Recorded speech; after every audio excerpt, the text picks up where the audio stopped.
One of the most controversial faces of the internet revolution. Back in 2004, Mark Zuckerberg, a Harvard dropout, helped launch a website called Facebook that reshaped the social media landscape. Are you on Facebook yet? Soon became a common question, one quickly answered in the affirmative by millions and millions of people all around the world. Friends use their pages to share personal news, exchange photos, team up on political causes, or just play long-distance Scrabble. It can be a useful tool or an addictive waste of time. According to The Social Network, the blockbuster movie released in the fall of 2010, the Facebook story is a classic case of betrayal and money. But when I met Zuckerberg in 2007, he wasn't on Hollywood's radar. He was a young, geeky computer programmer with a rising profile sitting atop a rapidly growing company. How cool is this is the face of Facebook, Mark Zuckerberg, the mogul who's guiding its extraordinary growth. What everyone wants to know is he old enough to be running a company some people say is the biggest thing since Google? Tell everyone how old you are. I'm 23 right now. So, and you're running this huge company. Well, it's not that big.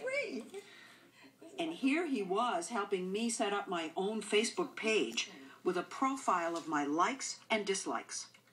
Guess what my favorite TV show is? I can't. Duh. All right, put 60 Minutes there.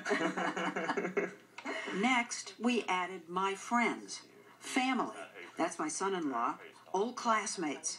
Within a few minutes, I got a friend request. Here's a guy I haven't talked to in 2 years, and I'm so thrilled to hear from him. Mark, this is why so many find the site addictive.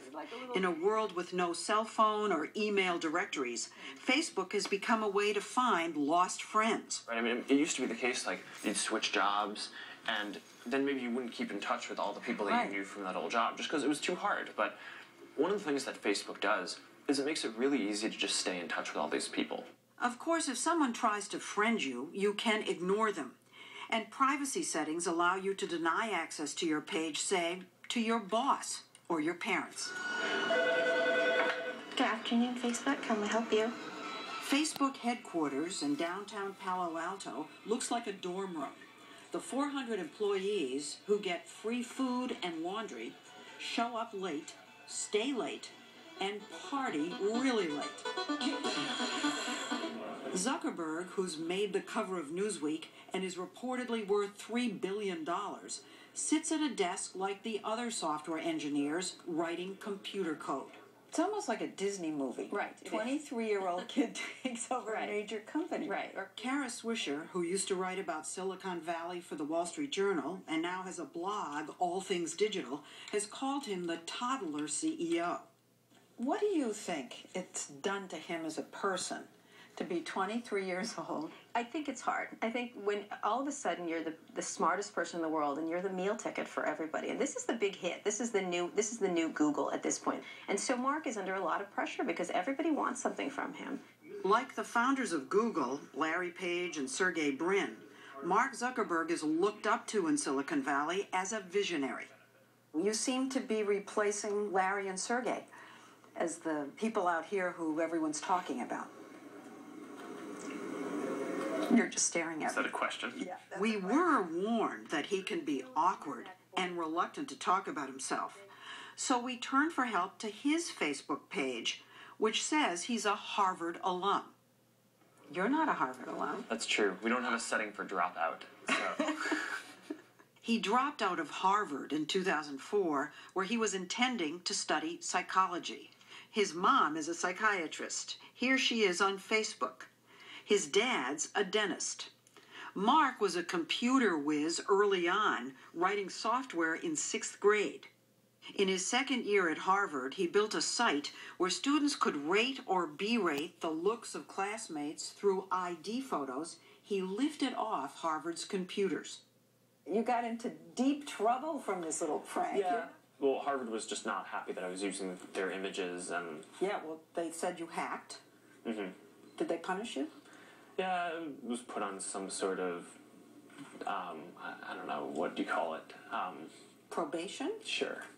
Soon thereafter, he and his two roommates created an online version of the Harvard Student Directory where kids could message each other. They called it the Facebook and launched it from their dorm room.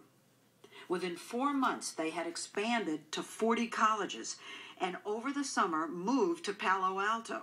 But Mark had done code writing for some upperclassmen with a similar idea, and they have filed a lawsuit. 3 Harvard students are suing you, claiming that you stole their idea for Facebook. Well, I mean, we know that we didn't steal any ideas or code, so we're just kind of waiting until that comes out in court. In the lawsuit, they claim that you were duplicitous. Are you worried about it? No, I don't really spend a whole lot of my time worrying about that. I mean, we have lawyers at the company who deal with that stuff, and it's not a huge concern. Facebook is growing so quickly, there's talk of it becoming a giant slayer. Is Facebook a challenge to Google? I think they are. Charlene Lee, an analyst at Forrester Research, a technology consulting company, says Facebook is a threat to Google because it could become the first site people go to search. Say you want information about a family vacation in Maui. Lee says when you check Google, you could get a list of almost 200,000 hits. Versus I can go on Facebook. I can go and ask my friends. And people will write back to me, oh, I've done things, and this is what I recommend, and knowing you and your kids, they will really like doing this. So the next time I do something very specific like that, chances are I'll probably go to Facebook. Which is why Yahoo offered to buy Facebook in 2006 for $1 billion in cash. Zuckerberg declined, but then Microsoft swooped in and bought 1.6% of the company for $240 million. That meant that Bill Gates valued Facebook at $15 billion. Some analysts say that's wildly unrealistic, since Facebook has yet to figure out how to make money off its huge audience. Is it true that you don't make that much money? I think that's a pretty relative thing, but I mean, as a private company, we just have the advantage of not necessarily having to report to the outside world all of our financials. Is he a good CEO? I don't know. I think he's very young. But those around Zuckerberg say he is learning fast. He might still wear a hoodie and no socks, but he's becoming a suit as he ponders whether to take his company public this year. This would be a good place to announce that. I think what I can announce is that it is highly unlikely that we will go public in 2008. When going public makes sense to do, we'll do that, and maybe that's 2 years out, maybe it's 3 years out. Do you think that your age is an asset or a liability? I mean, there's probably a little bit of both, right? I mean, there are definitely elements of experience and stuff that someone who's my age wouldn't have, but there are also things that I can do that other people wouldn't necessarily be able to. The Facebook phenomenon can perhaps best be summed up by one statistic.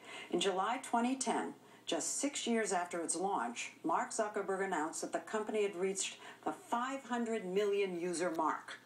As for the lawsuit charging that Zuckerberg stole the idea for Facebook, the parties reached a confidential settlement in 2008. It seems that neither the lawsuit nor the hit movie The Social Network that portrays Zuckerberg in less than heroic light have adversely impacted his place in the internet revolution. In 2010, Vanity Fair magazine named Zuckerberg #1 on its list of the top 100 most influential people of the information age. And Time magazine named him Person of the Year. Coming